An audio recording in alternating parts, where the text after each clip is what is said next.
Добрага дня, сябры! Пачытаем пра каханне. Іван Шамякін,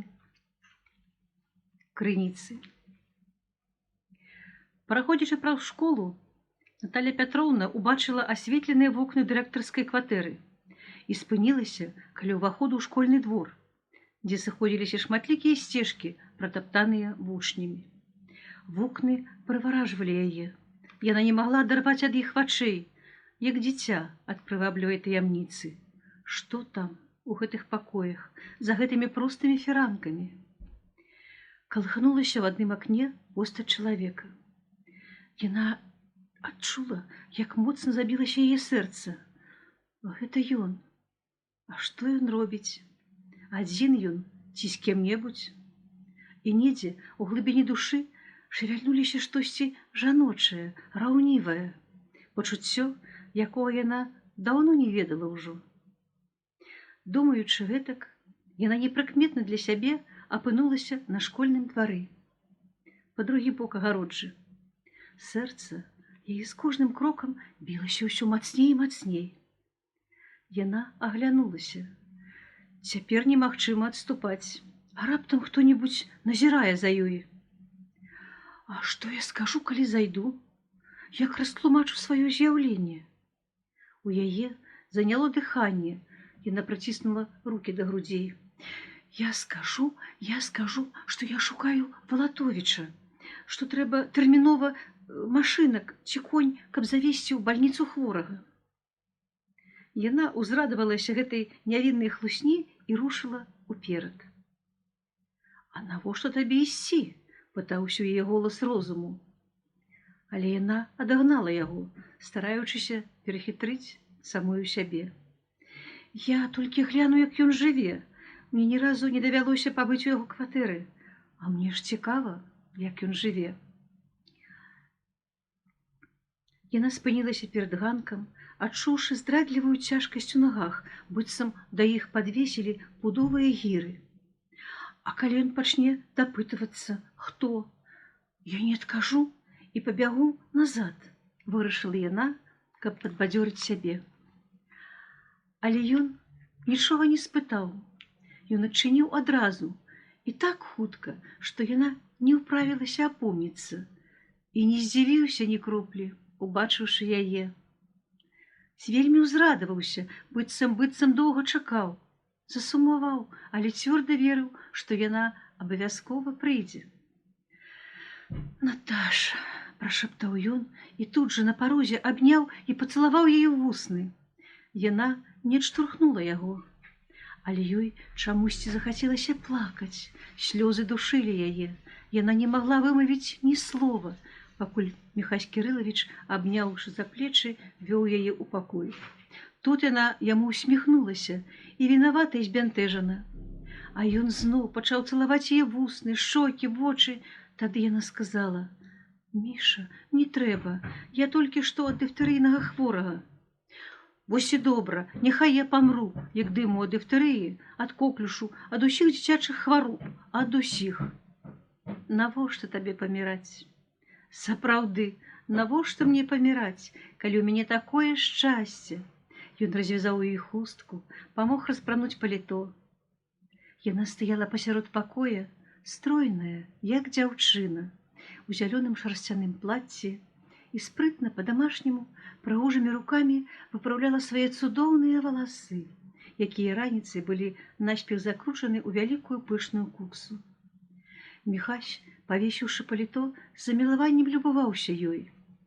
Ён не верыў свайму шчасцю. Наташа, пра якую ён столькі думаў і марыў, у яго пакоі. Разам з ім, такая блізкая, простая, ён можа падысці і бясконца цалаваць яе. З юнацкай палымянасцю ён пацалаваў яе валасы, шыю, потым узяў рукі, прыціснуў да сваіх шчок. У цябе халодныя рукі. Садзіся, пагрэйся, а я падагрэю чай. Ты хочаш чаю? Я хачу есці, я з раніцы нічога не ела. Я падрабавальная госця, засмяялась Наталя Пятроўна. А ты не госця, ты гаспадыня. У мяне ёсць пячэнне. Ён пайшоў у другі пакой. Наталья Пятровна села на перакулены табурэт, засланы коўдрай, працягнула рукі насустрач дыханню зыркага полымя. Ён толькі што сядзеў тут, падумала яна і падкінула ў грубку дроў. Свежыя палены весела затрашчалі. Я гаспадыня, што гэта? А нічога, тое, што павінна было здарыцца раней ці пазней. Яна прыслухалася да сваіх пачуццяў. Што там у душы? А не было ні страху, ні сораму, ні раскаяння, а проста хацелася і цяпла, і ласкі. Міхась вярнуўся і зноў у бурным парыве пачуццяў кінуўся да яе, апусціўся побач на падлогу, палажыў ёй на калені галаву. Каб ты ведала, колькі шчасця ты прынесла мне, я нібы адчуваў гэта. Я не мог нават працаваць. Потым мне здалося, што холадна. Я прынёс дроў, распаліў у грубцы. І вось сядзеў тут і думаў пра цябе увесь час. Я вырашыў, што заўтра сустрэнуся з табой і ўсё скажу, як я цябе кахаю. Ён паглядзеў ёй у вочы і папрасіў: скажы, што і ты кахаеш мяне. Я прыйшла да цябе. Яна ласкава ускудлачыла яго валасы. А гэта больш за словы. А я пачуў крокі, стук, і адразу чамусьці падумаў, што гэта ты. Я ўвесь час думаў пра цябе, чакаў, думаў і баяўся. Баяўся? Ну, мы як дзеці. Мне таксама здаецца, што ўсё гэта сон. Прачнуся, і нічога раптам не будзе. Так нечакана. Ведаеш, некалькі месяцаў назад я дала сабе клятву, што ніколі не пакахаю гэтага чалавека, цябе. Як толькі я цябе ўбачыла першы раз, я спалохалася. Я баялася, што ты засмуціш юнацтва маёй дачкі, а для мяне не было на свеце нічога даражэйшага. Я жадала, каб ты аказаўся дрэнным чалавекам, можа, п'яніцам які, як твой папярэднік, ці каб звязаўся з якой-небудзь жанчынай. У мае гады ад чалавека, якому б даверыць свой лёс, патрабуюць многага. Мае гады. Яны не палохаюць цябе, мае гады. Наташа, я веру табе, мой слаўны. Ты добры, ты сумленны. Ведаеш, як мяне ўгаворвалі пайсці замуж, называлі манашкай, чорствай душой. Божа мой, каб яны ведалі, як мне нялёгка было, як мне хацелася пакахаць. Хацелася ласкі, вось такой ласкі. Яна падняла галаву і моцна пацалавала яго ў вусны. А цяпер паглядзі мне ў вочы і скажы, што ты ніколі не пакрыўдзіш маю дачку, Лену.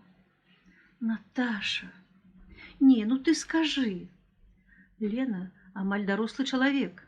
Я ўпэўнен, што мы будзем з ёй найлепшымі сябрамі. Раней я нават не думаў, што так умею дружыць з людзьмі яе ўзросту. Гэта народ, які нельга шукаць, перад ім нельга хітраваць, і ад яго нічога не схаваеш. Лена паважае мяне, а я назіраю за ёй, усё бачу. Кажуць, закаханыя ў сваім шчасці заўсёды эгаісты. У хвіліны сустрэч для іх нічога больш не існуе на цэлым свеце, акрамя іх саміх і іх кахання. Магчыма, з-за гэтага эгаізму дваіх яны ні разу не ўспомнілі Сяргея, хоць гаварылі ледзь не да світання і перагаварылі, здавалася, аб усім. Нават паспрачаліся наконт таго, хто куды павінен пераходзіць. Яны з Ленай у школьную кватэру, ці ён у іх да хаты. Дзякую вам. Вось такая прыгожая гісторыя кахання. Усяго вам найлепшага.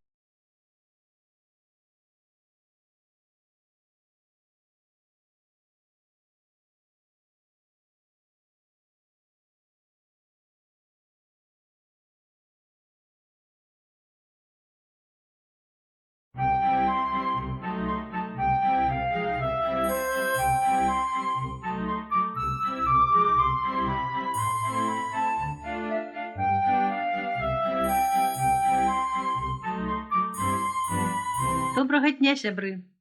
Пачытаем пра каханне. Иван Шамякин. Крыніцы. Праходзячы праз школу, Наталья Пятроўна убачыла асветленыя вокны дырэктарскай кватэры і спынілася каля ўваходу ў школьны двор, дзе сыходзіліся шматлікія сцежкі, пратаптаныя вучнямі. Вокны прываражвалі яе. Яна не магла адарваць ад іх вачэй, як дзіця ад прываблівай таямніцы. Што там у гэтых пакоях за гэтымі простымі фіранкамі? Калыхнулася ў адным акне постаць чалавека. Яна адчула, як моцна забілася яе сэрца. Гэта ён. А што ён робіць? Адзін ён ці з кем-небудзь? І недзе у глыбіні душы шавяльнуліся штосьці жаночае, раўнівае, пачуццё, якога яна даўно не ведала ўжо. Думаючы гэтак, яна непрыкметна для сябе апынулася на школьным двары, па другі бок агароджы. Сэрца яе з кожным крокам білася ўсё мацней і мацней. Яна аглянулася.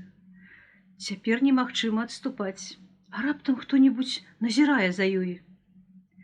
А што я скажу, калі зайду? Як растлумачу сваё з'яўленне? У яе заняло дыханне. Яна праціснула рукі да грудзей. Я скажу, што я шукаю Валатовіча, што трэба тэрмінова машынак ці конь, каб завесці ў бальніцу хворага. Яна ўзрадавалася гэтай нявіннай хлусні і рушыла ўперад. А навошта табе ісці? Пытаўся яе голас розуму. Але яна адагнала яго, стараючыся перахітрыць самую сябе. Я толькі гляну, як ён жыве. Мне ні разу не давялося пабыць у яго кватэры, а мне ж цікава, як ён жыве. Яна спынілася перад ганкам, адчуўшы здрадлівую цяжкасць у нагах, быццам да іх падвесілі пудовыя гіры. А калі ён пачне дапытвацца, хто? Я не адкажу і пабягу назад, вырашыла яна, каб падбадзёрыць сябе. Але ён нічога не спытаў. Ён адчыніў адразу і так хутка, што яна не ўправілася апомніцца і не здзівіўся ні кроплі, убачыўшы яе. Вельмі ўзрадаваўся, быццам доўга чакаў, засумаваў, але цвёрда верыў, што яна абавязкова прыйдзе. Наташа, прашаптаў ён і тут жа на парозе абняў і пацалаваў яе ў вусны. Яна не адштурхнула яго, але ёй чамусьці захацелася плакаць. Слёзы душылі яе. Яна не магла вымавіць ні слова, пакуль Міхась Кірылавіч, абняўшы за плечы, вёў яе ў пакой. Тут яна яму усміхнулася і вінавата і збянтэжана. А ён зноў пачаў цалаваць яе вусны, шокі, вочы. Тады яна сказала: «Міша, не трэба, я толькі што ад дыфтэрыйнага хворага». Вось і добра, няхай я памру, як дыму ад дыфтэрыі, ад коклюшу, ад усіх дзіцячых хвароб, ад усіх. Навошта табе паміраць? Сапраўды, навошта мне паміраць, калі ў мяне такое шчасце? Ён развязаў ёй хустку, памог распрануць паліто. Яна стаяла пасярод пакоя, стройная, як дзяўчына, у зялёным шарсцяным плацці, і спрытна па-дамашняму прыгожымі рукамі выпраўляла свае цудоўныя валасы, якія раніцай былі наспех закручаны ў вялікую пышную куксу. Міхась, павесіўшы паліто, з замілаваннем любаваўся ёй. Ён не верыў свайму шчасцю. Наташа, пра якую ён столькі думаў і марыў, у яго пакоі. Разам з ім, такая блізкая, простая, ён можа падысці і бясконца цалаваць яе. З юнацкай палымянасцю ён пацалаваў яе валасы, шыю, потым узяў рукі, прыціснуў да сваіх шчок. У цябе халодныя рукі. Садзіся, пагрэйся, а я падагрэю чай. Ты хочаш чаю? Я хачу есці, я з раніцы нічога не ела. Я падрабавальная госця, засмяялась Наталья Пятроўна. А ты не госця, ты гаспадыня. У мяне ёсць пячэнне. Ён пайшоў у другі пакой. Наталья Пятроўна села на перакулены табурэт, засланы коўдрай, працягнула рукі насустрач дыханню зыркага полымя. Ён толькі што сядзеў тут, падумала яна і падкінула ў грубку дроў. Свежыя палены весела затрашчалі. Я гаспадыня. Што гэта? А нічога. Тое, што павінна было здарыцца раней ці пазней. Яна прыслухалася да сваіх пачуццяў.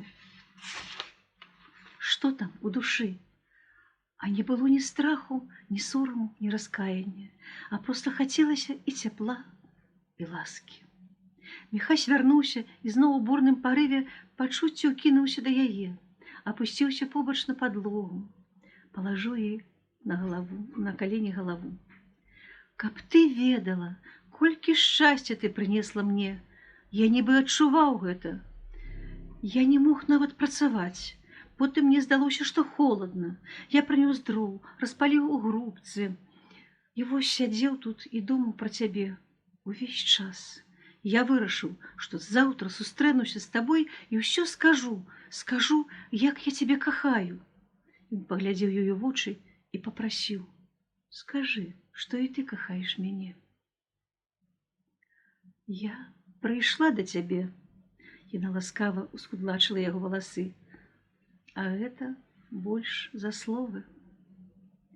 А я пачуў крокі, стук, і адразу чамусьці падумаў, што гэта ты. Я ўвесь час думаў пра цябе, чакаў, думаў і баяўся. Баяўся? Ну, мы як дзеці. Мне таксама здаецца, што ўсё гэта сон. Прачнуся, і нічога раптам не будзе. Так нечакана. Ведаеш, некалькі месяцаў назад я дала сабе клятву, што ніколі не пакахаю гэтага чалавека, цябе. Як толькі я цябе ўбачыла першы раз, я спалохалася. Я баялася, што ты засмуціш юнацтва маёй дачкі, а для мяне не было на свеце нічога даражэйшага. Я жадала, каб ты аказаўся дрэнным чалавекам, можа, п'яніцам які, як твой папярэднік, ці каб звязаўся з якой-небудзь жанчынай. У мае гады ад чалавека, якому б даверыць свой лёс, патрабуюць многага. Мае гады. Яны не палохаюць цябе, мае гады. Наташа, я веру табе, мой слаўны. Ты добры, ты сумленны. Ведаеш, як мяне ўгаворвалі пайсці замуж, называлі манашкай, чорствай душой. Божа мой, каб яны ведалі, як мне нялёгка было, як мне хацелася пакахаць. Хацелася ласкі, вось такой ласкі. Яна падняла галаву і моцна пацалавала яго ў вусны. А цяпер паглядзі мне ў вочы і скажы, што ты ніколі не пакрыўдзіш маю дачку, Лену. Наташа, не, ну ты скажы. Лена амаль дарослы чалавек. Я ўпэўнен, што мы будзем з ёй найлепшымі сябрамі. Раней я нават не думаў, што так умею дружыць з людзьмі яе ўзросту. Гэта народ, які нельга шукаць, перад ім нельга хітраваць, і ад яго нічога не схаваеш. Лена паважае мяне, а я назіраю за ёй, усё бачу. Кажуць, закаханыя ў сваім шчасці заўсёды эгаісты. У хвіліны сустрэч для іх нічога больш не існуе на цэлым свеце, акрамя іх саміх і іх кахання. Магчыма, з-за гэтага эгаізму дваіх яны ні разу не ўспомнілі Сяргея, хоць гаварылі ледзь не да світання і перагаварылі, здавалася, аб усім. Нават паспрачаліся наконт таго, хто куды павінен пераходзіць. Яны з Ленай у школьную кватэру, ці ён у іх дахаты. Дзякую вам. Вось такая прыгожая гісторыя кахання. Усяго вам найлепшага.